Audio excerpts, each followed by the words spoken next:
I never thought it would come to this, a fight over something as basic as a road.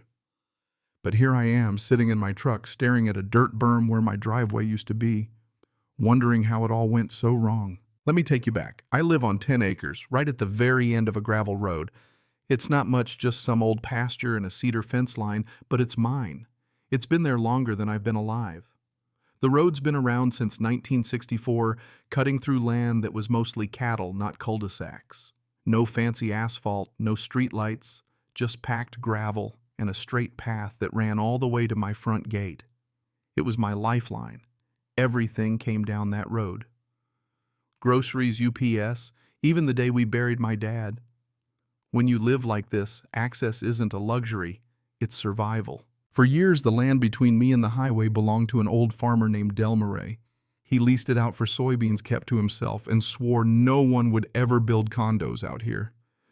Delmarais passed away a couple winters ago, and his kids sold the land.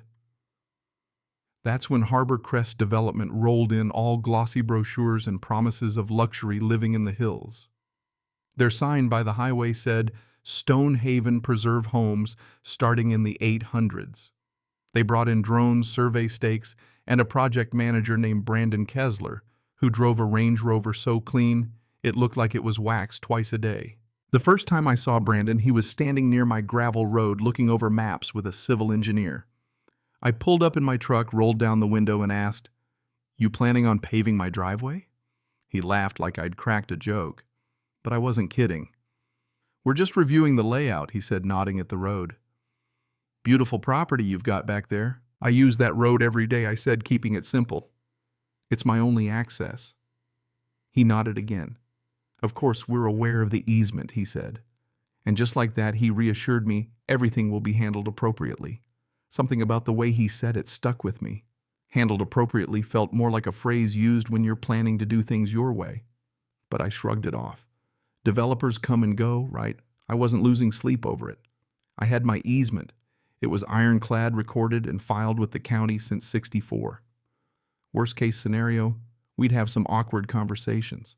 2 months later, I left for a few days to visit my sister in Missouri.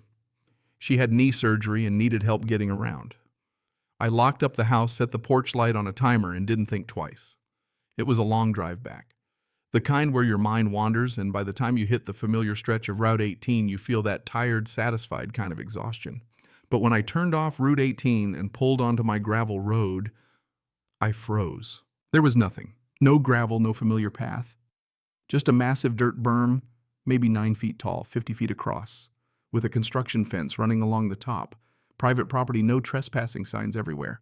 I thought I'd taken a wrong turn, but no. I sat there in my truck staring at it. The mailbox cluster was gone. The post with my house number ripped out. And my road, it was just gone. They didn't just block it, they erased it. I got out of the truck, walked closer, and saw where they'd scraped the gravel away. My road had been leveled and paved over. A new street curving left toward what I assumed was the entrance to their development. A bright stone sign stood at the end, Stonehaven Preserve. The whole thing looked shiny new and completely wrong. A security guard came jogging over. "Sir, this is a restricted construction zone," he said. I pointed at the berm. "My house is back there." He blinked at me, confused. "There's no residential access beyond this point," he said. I couldn't believe what I was hearing. "I live beyond this point," I said. He shifted his weight and told me I needed to contact the office. I called Brandon right there, standing in front of what used to be my road. "What's up?" He answered, casual as ever. "My driveway is gone," I said. There was a pause on the other end. Not surprised, just a pause. "Oh, yeah. We realigned that corridor. The old path cut through our primary boulevard. Didn't make sense from a design standpoint," he said, his voice smooth. "We've created a new access point on the east boundary." "I didn't ask for a new access point. You blocked the only legal access to my property," I said. There was a slight exhale on the other end. "Matt, this benefits everyone. The old gravel track was outdated. This new one's better, smoother, modern. But I wasn't buying it. I didn't ask for this." I hung up. I stood there staring at what they had done.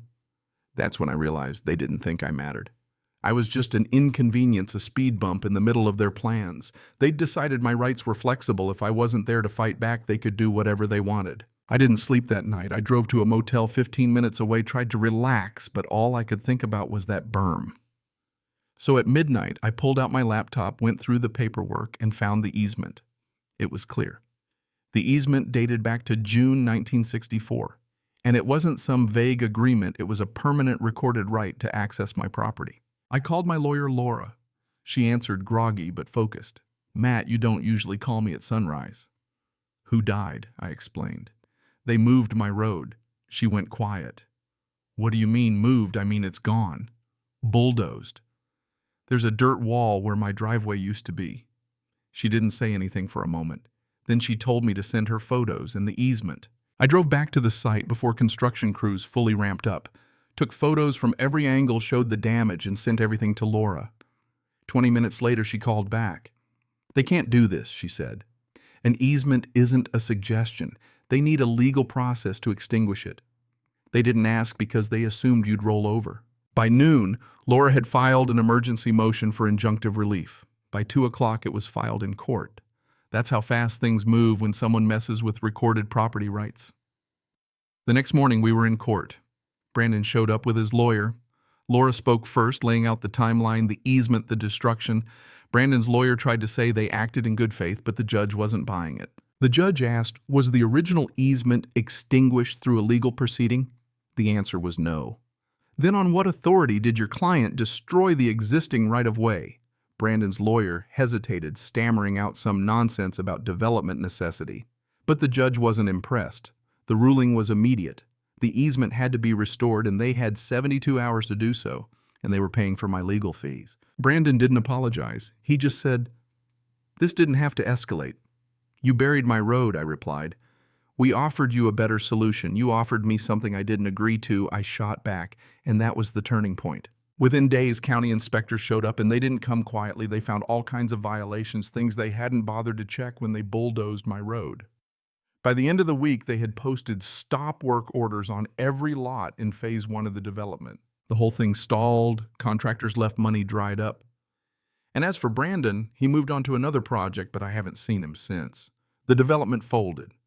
And me, I got my road back. Not just a road, a promise that my rights meant something. As I drive down that gravel road now, I think about something Brandon said. Development requires flexibility. Maybe it does. But flexibility doesn't mean surrender.